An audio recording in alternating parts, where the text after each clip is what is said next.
안녕하세요. 오늘 시장을 보면요. 마치 거대한 줄다리기가 벌어지는 것 같아요.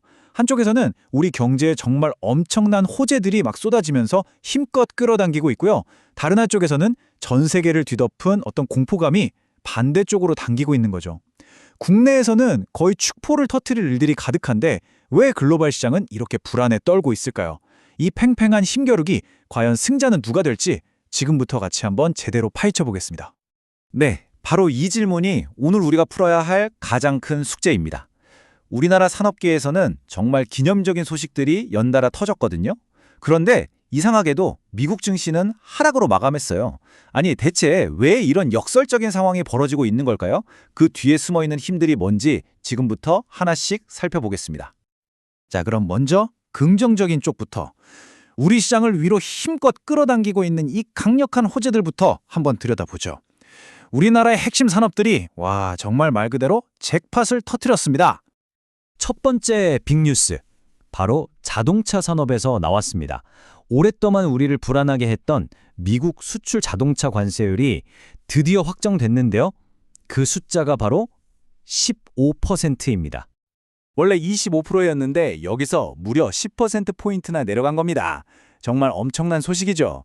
이로써 우리 자동차 업계는 일본이나 유럽연합과 똑같은 조건에서 경쟁할 수 있게 된 거예요. 근데 더 놀라운 건 뭔지 아세요? 이 관세율이 바로 지난 11월 1일부터 소급 적용된다는 겁니다. 그러니까 이미 수출한 물량에 대해서도 혜택을 돌려받게 되는 거죠. 다음 소식도 아주 굵직합니다. 한미 고위급 회담을 통해서 이 세 가지 핵심 분야에서 앞으로 꽉 손잡고 협력하기로 공식화했습니다. 이건 뭐 단기적인 뉴스가 아니에요. 우리나라의 국방, 에너지, 그리고 중공업에 걸쳐서 앞으로 몇십 년을 내다보는 아주 강력한 성장 신호라고 볼 수 있습니다. 자, 땅에서의 좋은 소식은 이제 우주로까지 이어집니다. 우리나라의 새로운 초고해상도 위성 아리랑 7호가 성공적으로 발사돼서 첫 교신까지 완벽하게 마쳤다는 소식입니다. 700km 상공에서, 그러니까 서울에서 부산보다도 훨씬 먼 우주에서 땅에 있는 소형차랑 트럭을 구별할 수 있다니 이게 상상이 되시나요? 이 한 문장만 들어봐도 아리랑 7호의 성능이 얼마나 대단한지, 그리고 우리나라의 우주 기술이 얼마나 발전했는지 바로 알 수 있죠. 정말 엄청난 성과입니다. 자, 지금까지는 우리나라 안에서의 이야기였고요. 이제는 시선을 좀 넓혀서 글로벌 거시경제 쪽으로 가보겠습니다. 여기서도 시장에 아주 긍정적인, 어쩌면 가장 큰 소식이 하나 있었는데요. 바로 미국 중앙은행, 연준의 아주 중대한 정책 변화입니다. 양적 긴축, 영어로는 QT라고 하죠. 말이 좀 어렵게 들릴 수 있는데 아주 간단해요. 중앙은행인 연준이 그동안 시중에 풀었던 돈을 다시 진공청소기처럼 쫙 빨아들이는 거, 말 그대로 돈줄을 꽉 쥐는 과정입니다. 그런데 말이죠, 바로 그 돈줄 쥐기가 드디어 끝났다는 겁니다. 여기 타임라인을 한번 보세요. 지난 2년 반 동안 연준의 자산이 무려 2조 4천억 달러나 줄었어요. 우리 돈으로 환산하면 정말 상상도 안 되는 돈이죠. 그만큼 시장의 돈줄을 꽉 조여왔는데 마침내 12월 1일부로 이 기나긴 긴축의 여정이 공식적으로 막을 내린 겁니다. 이제 시장에 다시 돈이 풀릴 수 있다는 기대감이 커지는 순간이죠.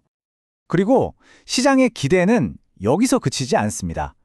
지금 보시는 것처럼 시장 참여자들의 85% 이상이, 그러니까 거의 대부분이 바로 이번 달에 연준이 금리를 내릴 거다라고 압도적으로 예상하고 있어요. 양적 긴축 종료랑 맞물려서 정말 긍정적인 분위기를 만들고 있는 거죠. 자, 여기까지 들으면 이제 주식시장 정말 날아가는 일만 남았구나 싶으시죠? 그런데 말입니다. 이야기에는 항상 반전이 있죠. 이 모든 좋은 소식에도 불구하고 투자자들을 공포에 떨게 만든 부정적인 요인들, 지금부터 한번 살펴보겠습니다. 이 그래프가 냉혹한 현실을 보여줍니다. 연준의 양적 긴축 종료라는 그 엄청난 호재가 터졌는데도 불구하고 다우, S&P 500, 나스닥, 미국 3대 지수가 전부 파란불로 마감했어요. 시장의 환호를 순식간에 잠재워버린 이 공포의 정체, 대체 뭐였을까요? 시장 공포의 주된 원인은 바로 바다 건너 일본에서부터 시작됐습니다. 일본이 금리를 올릴 수도 있다는 전망이 나오면서 이른바 엔캐리 트레이드가 청산될 수 있다는 두려움이 시장 전체를 덮쳐버린 겁니다. 엔캐리 트레이드, 이게 뭐냐면요, 아주 간단해요. 1단계 이자가 거의 공짜나 다름없는 일본에서 엔화를 빌립니다. 2단계 그 돈으로 미국 주식처럼 수익률이 높은 해외 자산에 투자를 하죠. 자, 문제는 마지막 3단계입니다. 만약에 일본이 갑자기 금리를 올리면 어떻게 될까요? 그렇죠. 빌린 엔화에 대한 이자 부담이 확 커지니까 투자했던 미국 주식 같은 자산들을 급하게 다 팔아서 엔화로 갚아야만 하는 겁니다. 전 세계 투자자들이 동시에 이런 행동을 한다고 생각해 보세요. 이게 바로 걷잡을 수 없는 글로벌 동반 하락을 불러올 수 있다는 공포의 실체인 거죠. 그리고 시장의 불안을 더 키운 두 번째 충격은 암호화폐 시장에서 터졌습니다. 비트코인 가격이 단 하루 만에 이만큼이나 폭락했습니다.